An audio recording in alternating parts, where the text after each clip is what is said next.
I actually am going to agree with you there. I really enjoyed him, and I enjoyed K2. I'm biased though because Alan Tudyk. I would have Alan Tudyk's babies if he asked me to. It's true. It's fine. It's true. He sent him letters saying as much. I have a restraining order. I was about to say that's grounds for that. No, the reason I like him is not only does Alan Tudyk deliver every line he's ever done delivered perfectly. Yeah, I mean everything he's ever said in Firefly, everything he's ever said in any animated role he's ever done. It's perfect. Absolutely perfect. Apparently, Con Man, the seasons with him and Nathan Fillion, that's right, is supposed to be hilarious. Okay, the web series, right? Yeah. And he just delivers these perfectly snarky, droid lines and he's not an idiot. Mm-hmm. Yeah, like that's right there. What sold me on him is every other droid in Star Wars that actually talks, not beeps. Yeah. Is a moron. It's true. Total idiot. C-3PO, idiot. Yeah. Stupid. Every battle droid ever. You can understand a bunch of language. Yeah, every battle droid ever. And all he's the the smart cool droids. C-3PO. All the smart droids are the ones that don't talk. Yeah. Maybe there's so much like processing power needed for speech that they can't be very intelligent. And he's the exception because he got hacked. He got hacked. Yeah. But congratulations, you're being rescued. Yes. Yeah. Do not great. resist. That's the first time you see him is when he delivers that line. But it's after Jin beats up a whole bunch of people, dives out of the back of this big truck thing, and he just grabs her like nothing, slams her on the ground. She's like, ugh. Yeah. And he's every other droid can get their asses handed to him by humans. Yet he's actually doing what he's built to do. It's very true. He's where battle droids should have been. If all battle droids were like him, the Separatists would have won. Yeah. Yep. Especially in that, I guess we are spoiling, at the end scenes when he's guarding the records room and he's just taking out stormtroopers. Takes out like 50 stormtroopers takes out a before he garrison. goes down. Yeah. He notices somebody coming in and points and doesn't even bother aiming, just looking over. He does a anything. math calculation real quick and just shoots them. One of my favorite lines is when they get on the ship and I can't remember what leads up to it, but he says this is a bad idea, and it's like well, and then he's like, well, what do I know? My specialty is just tactical analysis. Yeah, just strategic analysis. Exactly. Yeah. So he's my favorite. I did like Blind Guy. I liked he was the Blind Guy's companion a whole lot too. Very. The whole Force thing, my magic in space. You don't believe in the Force, do you? Nope. Even after hokey religions and ancient weapons are no match for a trusty blaster. Even after his friend didn't believe in him and then believed in it after he saw what happened. Yeah. Just because one person believes in someone else's beliefs doesn't make me want to believe in it. Oh, okay. This is an anti-religion thing then. No, this is an anti-Force thing, guys. Okay, all right. Force is a religion, Scott. It's a space religion for sure. So let's talk a little bit about kind of the design. Let's talk a little bit about the graphics, and let's start off with the biggest graphical achievement or kind of attempt, if you want to put it that way, because I know we have different opinions on this. Grand Moff Tarkin, coming in back from the dead again. They brought him back. They CG'd him. And they took a bunch of his lines and I guess they synthesized his voice from it. Is that right? Basically, they hired an actor, kind of a not a well-known guy. Mm-hmm. He's pretty well-known in the UK, but they didn't want somebody who people would expect something from. Yeah. So they had him do the physical acting. Okay. And then they did like a motion capture and just CG'd over his face with Grand Moff Tarkin instead. And how do you feel that worked, Dylan? The very first time you see him, it's a little off-putting because you're not expecting it. It's very uncanny valley. But it doesn't, to me at least, it didn't take me out of the movie. I just kind of had to go, whoa. And then I went, oh, you know what? That's fine. And then I was okay with it. And it seems like as he shows up more and more, it somehow like got better. And I don't know if I was just getting used to it. Yeah, I think your mind was finally adjusting to it a little bit. The only issue I had with it is the mouth is a little bit off, but it looks fantastic. It's off because it's too perfect, is what it is. Yeah, like people don't speak the same way. Like if you say the word soup 5 times, you might have different mouth movements for it. So it being that perfect movement, it does make it, like Scott said, uncanny valley, where you're a little off put by it because it doesn't feel quite right. I was very distracted by it every time he came on scene. I was like, it's just so glaringly obvious that it's CG. It's not like, is that CG or is it not? I'm not 100% sure. I mean, it is like, yep, 100%. It's like I'm playing a video game right now. Yeah, but you have to admit, it's probably some of the best CG that's ever been done cinematically. I have to disagree. I'm looking at things like Kaiju from Pacific Rim and look how real they look.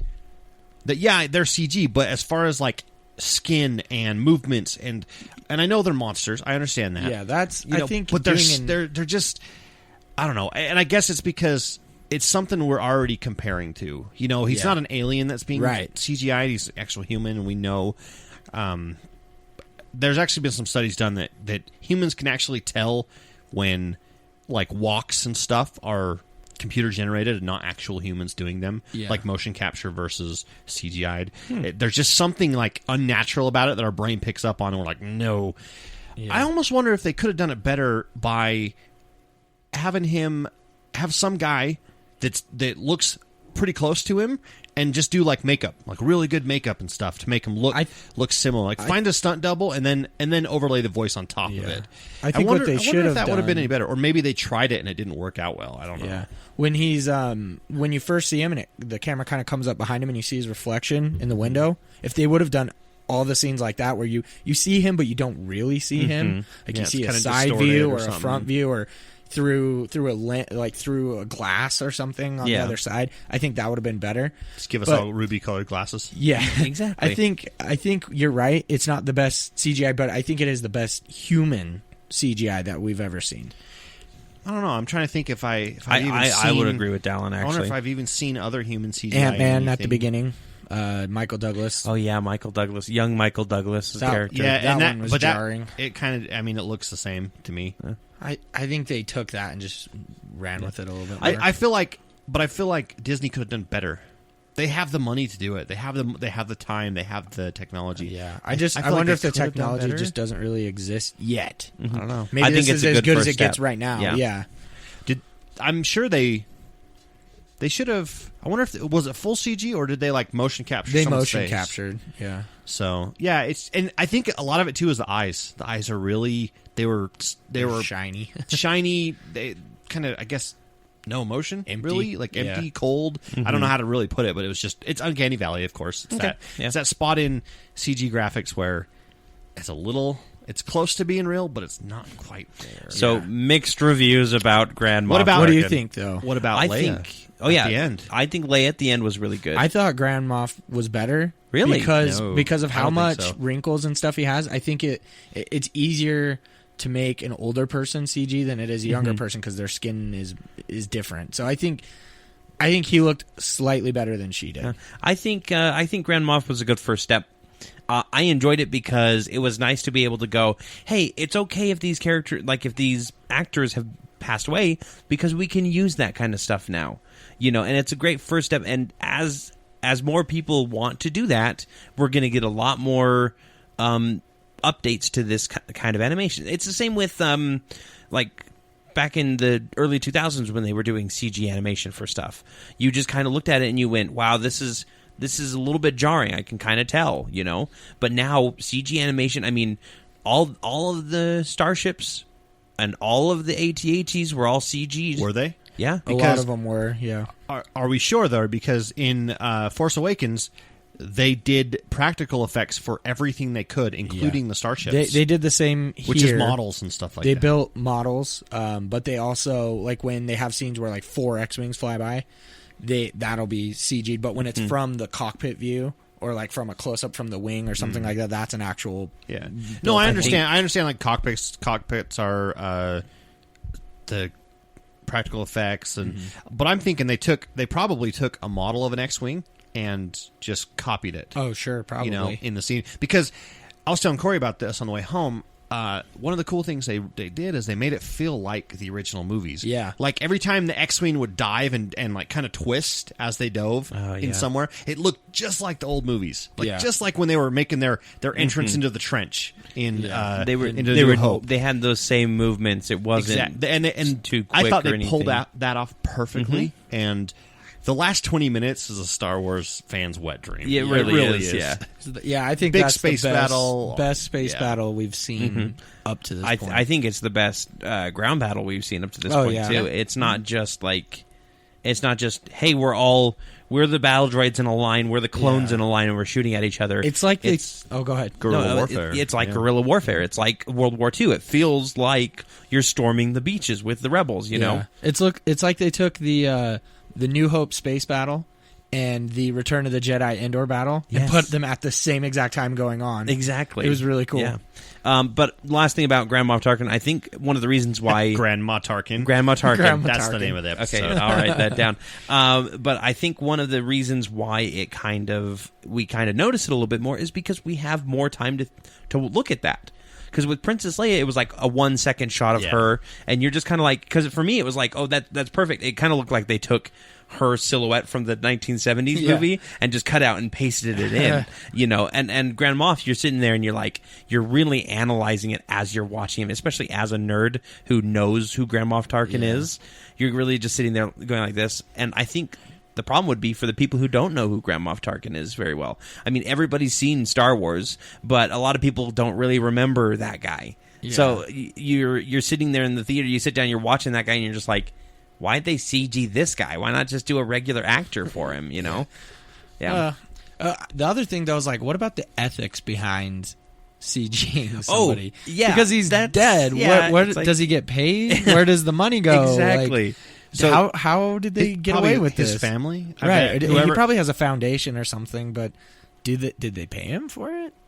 I don't know. So there is a book that Scott and I have read. It's called The NPC, and it's a book about in the future everybody's always online. It's on different planets and everything, but everybody spends a lot of time online. And one of the things they talk about is back in like 2020 or 2220 or something like that, they finally perfected technology that allows you to fully realize any person with any voice that you want, any celebrity. And the guy talks about how he's like, and it's mostly used for thousands upon thousands of porn videos for people to have sex with whatever celebrity they want, kind of thing. And that's the ethical situation right there, is it's like, how far do you go with that kind of technology, right? Like, because the more you develop it, the more accessible it's going to be to the general population, and then somebody's good name can be slandered because somebody decides, I want Paris Hilton to just say the F word for 20 minutes online, not that she wouldn't anyway. It's but I think the graphics are amazing. The practical effects work really well for Star Wars especially. I think Star Wars kind of sets that bar high for practical effects. Yes. And they did really good with that and combining it with CGI in there. Like the Blaylith or whatever the hell. Oh yeah. The creature, the mind reader octopus. Yeah, it felt the mind rapist. Yeah. It felt a little CG. It felt a little practical, and they kind of molded that in really well together. Yeah. I think George Lucas has always kind of set the bar high for both practical and animation, and I think they kind of were playing like an honor to him by doing this movie the way that they did it. I think using the technology they did for Leia and Grand Moff Tarkin, I think that'll pay off. I think it'll hold up, and I think in the future when they do re-releases and in like 20 years they're going to do like a special edition of Rogue course One, yeah, they'll go in and touch them up even more, just like they did with the original series, and they add it. Hopefully George Lucas isn't in charge of it. Adds a bunch of weird he has shit no in more there, he but has no more rights to it. We'll put a rock there. There was supposed to be a rock there all the time. No. Yeah. George Lucas would say, "Oh, this needs more random creatures stuffed in everywhere." I'm actually not kidding you about that rock thing. Yeah, they add one in front of R2-D2 for like no reason. Yeah, in one of the special editions. Yeah. They had Ben Kenobi go. It's like, what? Speaking of R2-D2 for no reason, let's talk a little bit about the Easter eggs in there. There's quite a few. Yes. So from like the first scene, you get blue milk. Yeah, blue milk way. right off the bat. Yeah. That was awesome. I didn't notice that till the second time around. Yeah, until your wife pointed out. Yeah, she's like, "Hey, look, blue milk." Yeah. There's a lot of good references to stuff. You've got, and they're not subtle either. No, the Stormtrooper doll reminds me a lot of Force Awakens with the little doll she made that looks like a rebel pilot. Yeah. Kind of. I don't know if that was a callback or what, but Could be. That one stood out. To me, it kind of was the callback to New Hope when the stormtroopers, because it's right in front of their burning house. Yeah. Is that weird? We're in the future and stormtroopers decide to like burn things down. Yeah. Are they all just like pyromaniacs?